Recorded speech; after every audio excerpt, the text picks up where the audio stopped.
mooy cohésion sociale bi am ci Sénégal mais est-ce que tey jii cohésion sociale boobu ak exception sénégalaise boobu nekkuñu di ko menacer bu ñu xoolee par exemple ay journalistes wala sax ay personnalités bu ñu amee yenn kaddu yi rek ci place publique bi dañuy commencer di jot ay menaces dañu mel ne dañuy organiser ay représailles contre ñoom bu ci mujj mooy xale bu jigéen bi nga xamante ni journaliste la fële ca 2STV mi ngi mel ni démb bu ma juumul dafa doon amal genre kaddu yooyu nee na moom depuis mu am yenn kaddu yi nga xamante ni da ko yëgti woon di fàttali ni Guy Marius Sagna yàgg nay alerter situation l'hôpital yi dafay jot ay menaces de mort dafay jot aussi ay yenn mbir yoo xamante ni wala ay saaga ak yooyu pour dénigrer ko est-ce que tey jii exception sénégalaise boobu ñuy wax mën nañ ko continuer di wax ba tey gis nga cette exception sénégalaise là cohésion sociale bi ne ci réew mi Pa Makhtar bu la ci kenn ndax fu ñu mënti toll dina am ay menaces parce que viwu doomu aadama moo mel noonu te dama wax sànq ne dafa nekk loo xam ne dafa dem ba bokk ci ñun ba dañ ko banaliser donc ñun li koy menacer finalement ñun duñ ko sax gis xam nga wolof mooy wax ne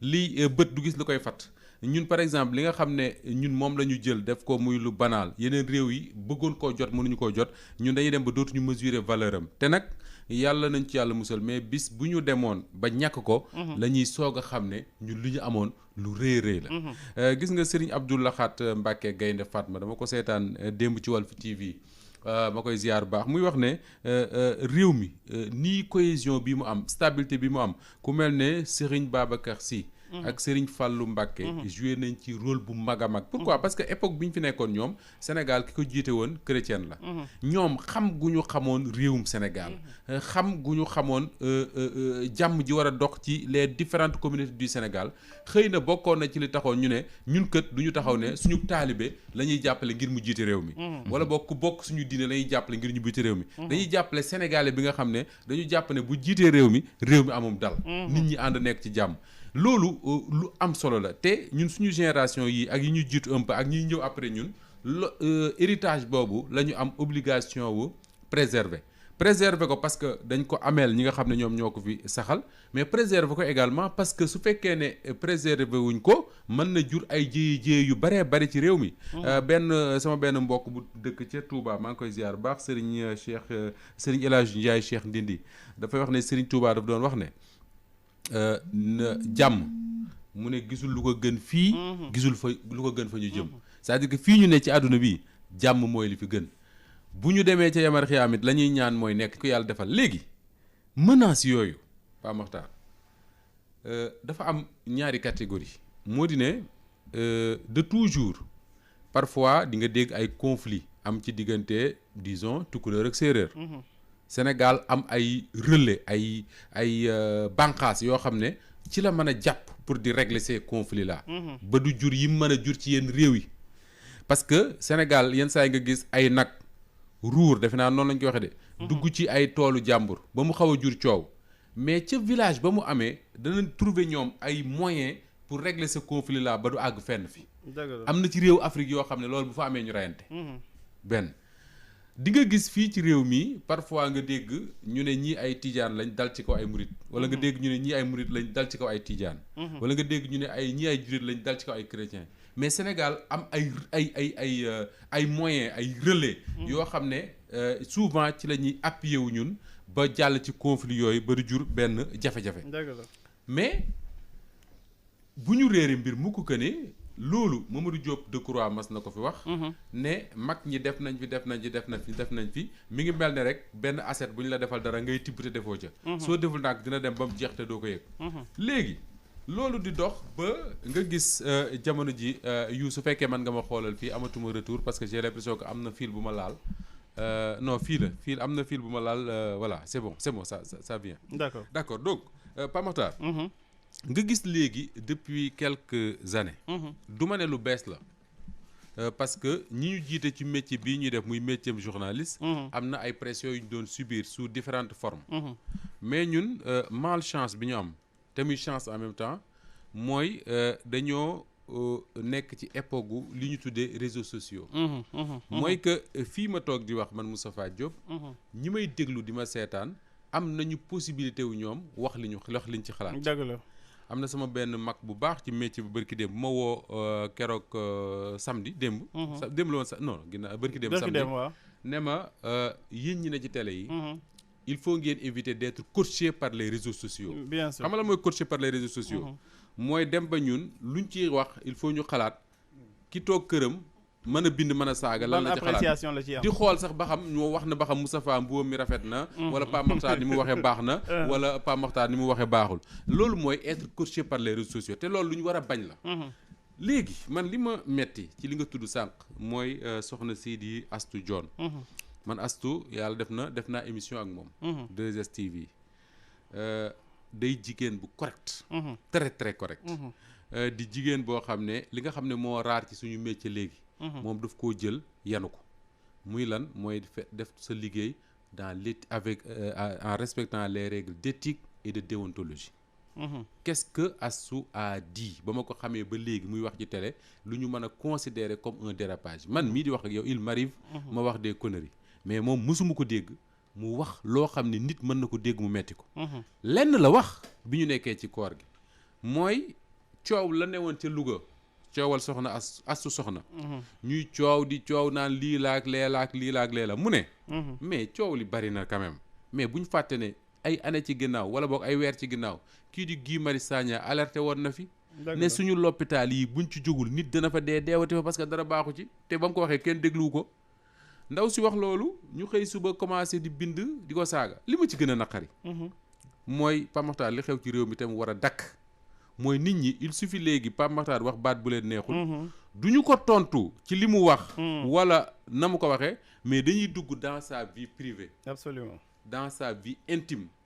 naan diw mooy def ak diw mooy ànd ak diw ma ne man déjà li ñu waxal Astou man dama gëm ne amul. parce que man dama ko xam dama ko déglu wax ak moom gëm naa ne li mu wax mooy dëgg. muy benn mais ñaareel bi Pape Makhtar. muy man di yow. di Assane Oustaz Assane sañu ma ko cee boole. mais ñun. Pape Makhtar. bu ñu sañee ànd ak ku ñu neex am coro bu ñu neex. ah vraiment est-ce que dafa am loi bu koy tere ci réew mi. jar naa laaj. boo jaralaate. kenn lañ ci am droit rendre compte. mooy ñi am soxna seen soxna la ñuy rendre compte. mais bien sûr. bu dul yéen ay célibataires yi ñoom Assane ku leen neex àndal lu leen neex def amuñu kuñ ci rendre compte xam nga kan la ñuy rendre compte. yàlla suñu borom. te yàlla nag àttee guñu. dañu xaar ba àtte ñu jot. donc il faut qu'on arrête de fantasmer sur la vie des gens yi nga xam ne ñoo nekk sur les médias. c'est dans les médias c'est ay Sénégal lañ comme Sénégalais yëpp. am les mêmes qualités que Sénégalais yëpp am les mêmes défauts que Sénégalais yëpp. am droit di fréquenter milieu bu leen neex gis nga bari ki dem. Pape Makhtar ci loolu laay daanale. dafa am sama mbokk yu bari yu ne ci Chine États-Unis France fu ne di ma woote bi jaaxal ma lool. waaw. fekk dafa am activité bu ma nekkoon mënu woon a jël. ma commencé jël appel yi. ñu ne ma dafa am benn waay bu tudd Mola Morgan. buy def ay live ci réseaux sociaux yi. dafa am benn waay joo xam ne nee nañ moo koy informer moom. te kooku il est au cœur du système xam na li xew ci réew mi yëpp. waay jooju di ko informer. woo ko téléphone. ne ko journaliste boobu tudd Moustapha Diop. déglu baax daje naag moom muy wut gaz ci benn boutique. ma bëggoon ko approcher pour jox ko benn clé USB mais comprendre wul dégluwu ma mais il faut que moom Moustapha Diop moomu mu xam ne gaañi xam naa su ma nee gaañi mooy le pouvoir. dañ koy surveiller comme kañe. dañ koy topp. fu mu jëm ñoo ngi koy topp. lu muy wax ñu ngi koy déglu. sama mbokk yi jaaxal na leen. c'est naturellement daf leen war a jaaxal bi ñu ma ko waxee ma ne mais écoutez benn mooy man maag Sénégal yëpp a yam dama am soxna sama kër. su fekkee ne gaz dafa jeex su ne maa wutil gaz ma génn wuti gaz.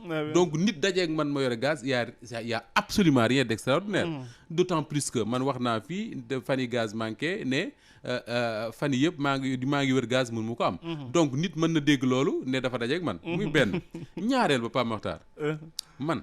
Moustapha Diop su ma yaakaaree ne damay nekk ci boppu chaîne de télé ak rajo bu toll ne Walfadjri ba pare gëm ne ñi jiiti réew mi intéressé wu ma leen lu may def lijjanti wuñ ko mais damay ndax sama bopp. mais bien sûr su ma doon Moustapha Diop rek di liggéey leneen mbaa may def leneen intéressé wu ma kenn. mais à partir du moment où tu es à la tête d'une chaîne de télévision bu tudd Walfadjri ñëpp xam la capacité d'influence bi nga xam ne moom la Walfadjri am. mais ku ci waxuma ku ko jiite mais ku ciy liggéey c'est normal que nit ñi di xam ci lan ngay def ak fooy dugg ak fooy génn. mais bien sûr lenn nag mooy li ma mooy man yàlla moo ma bindee fi may dem kenn du ma ko sàkkal.